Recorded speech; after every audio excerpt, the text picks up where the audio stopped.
पहा मुलांनो, स्पर्धा परीक्षेला असाही प्रश्न विचारलेला असतो.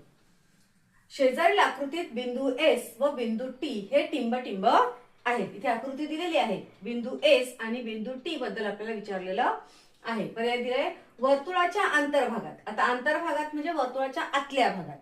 मग आतल्या भागात आहेत का? नाही. त्यामुळे हा पर्याय बाद होतो. त्यानंतर सांगितलंय वर्तुळाच्या बाह्य भागात. बाह्य भागात म्हणजे वर्तुळाच्या बाहेर. मग वर्तुळाच्या बाहेर दिसतात का?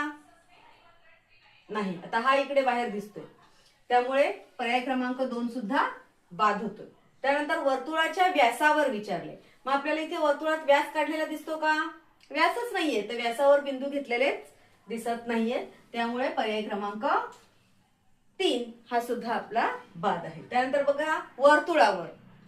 हा आहे वर्तुळ आणि त्याच्यावर आपल्याला दिसतोय बिंदू एस आणि बिंदू टी. म्हणून आपला पर्याय क्रमांक 4 हे बरोबर उत्तर आहे. आलं लक्षात? घ्या.